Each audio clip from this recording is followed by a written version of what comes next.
सुधाची जरा बघा आमच्याकडे. पंचरातून निघालेले पंचप्राण कर्तव्यासाठी स्थित असतात. ही करुणावाणी इकडे जास्त लक्ष देऊ नका. इकडे जरा लक्ष.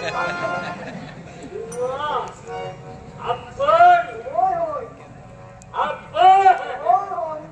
देवराज सुभाषमध्ये आपल्या ही मनोकामना पूर्ण नक्की. मग खाता खात्रीशीर राहिला. डॉक्टर साहेब आमचे परम मित्र प्रफुल्ल तेंडोलकर यांच्याकडून कलागुणाच्या वरून लाखोलाच पाठवलंय.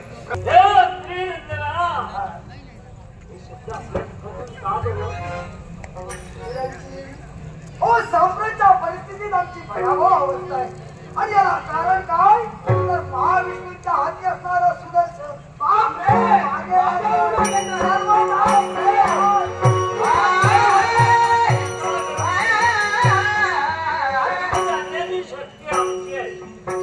सत्य लोकांपर्यंत आमचं आगमन इथं पाहिलं तर उत्सवच सुरू आहे. प्रत्येक जण जय जयकार गातोय, नामस्मरण करतोय, गायत्री मंत्राचं पठण करतोय.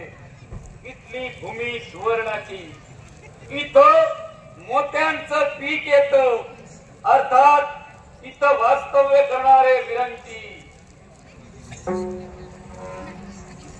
हे सत्य लोकनाथा सुदर्शन आपल्याला प्रणाम. हे सदाम सिद्धरस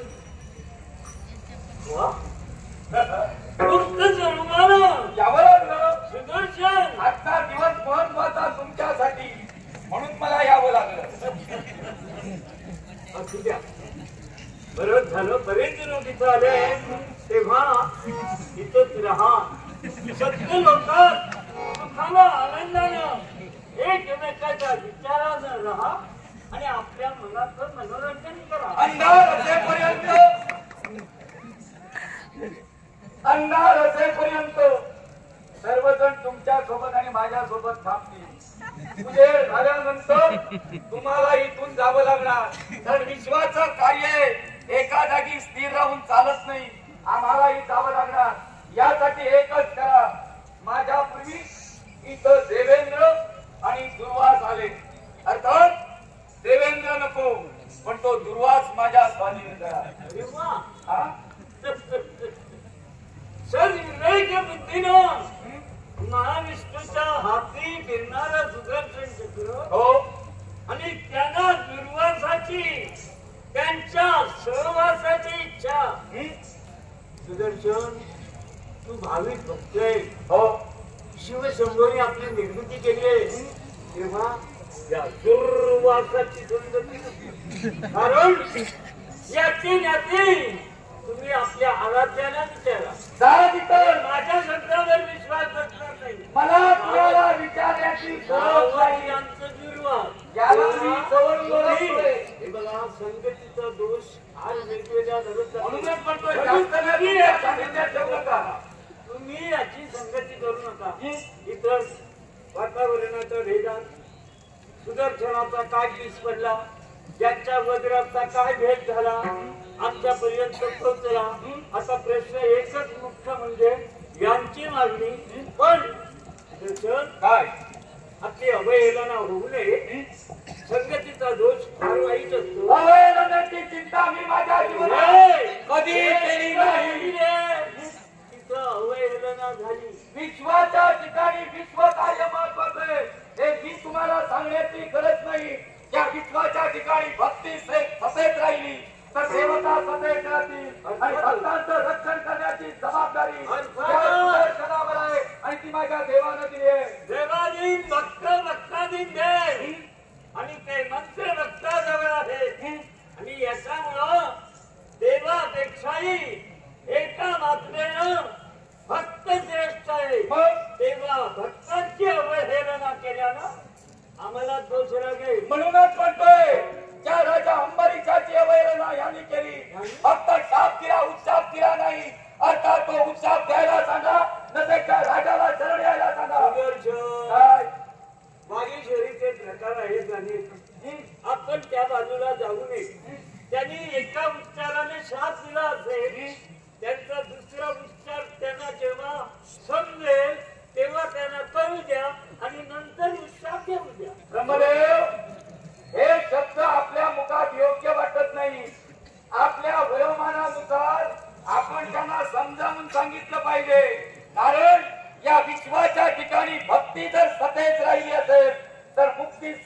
नाद वास्तविक महाविष्णूच्या सहवासानं कळला पाहिजे. साहजिकच.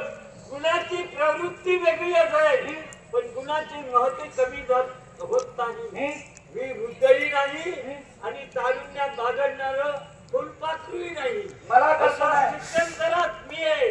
तेव्हा सलोकता, समीपता, स्वरूपता, साहित्यपदा, भक्ती निरूप या मुक्तीच्या चार धामा भक्ती करणाऱ्या माणसाला, भक्ताला, साधकाला मिळतच असतात. पण पुनरुपी जननम, पुनरुपी मरणम हा जन्म मरणाचा फेरा चुकवायचा असेल तर निर्गुण साहित्य पदाची प्राप्ती करून घ्यावी लागते. आणि त्याच्यासाठी ज्याचा हट्ट असेल तसं त्याला फळ मिळतं.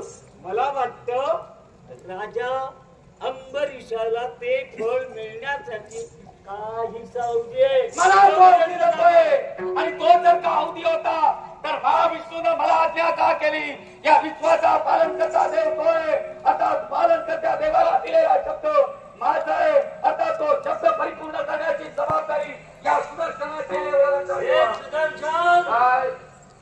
भूलचूक जेव्हा होते तेव्हा स्थित्यंतरात बदल होतो. महाविष्णू सात्विक सज्जन गो ब्राह्मण प्रतिपालकही आहेत. मी नाहीच म्हणणार नाही कारण माझंही जनन स्थान आहे ते. तेव्हा स्थित्यंतर त्यांच्या समोर मानणाऱ्यानं जर चुकीचं मांडलं असेल तर केवळ भक्तीला धरून त्यांनी आपल्याला मूर्ख स्वरूप देण्याचं कार्य केलं असेल. पण आपण विचार केला पाहिजे. काय? मला मूर्ख स्वरूप प्राप्त झालंय. मी धावतो पुन्हा पाठी, पळतो पुन्हा पाठी. ब्रह्मदेव माझं कार्य काय? एक वेळ मला लक्ष दिल्यानंतर त्या लक्ष्याचा भेद करणं हे माझं कार्य आहे. अर्थात माझ्या देवानं मला लक्ष दिलंय. त्या लक्ष्याचा भेद केल्याशिवाय माझ्या मनाला समाधान नाही. आणि पालन करत्या देवानं जर का मला लक्ष दिलंय तर तो योग्यच आहे. तो साप तुम्हाला विचारायचा म्हणतोय. जो काय जाब विचारायचा असेल, जो काय जाब विचारायचा असेल तो महाविष्णूला विचारा. मी लक्ष साध्य करणार आहे. तुमचा प्रश्न आणि उत्तर अगदी योग्य आहे.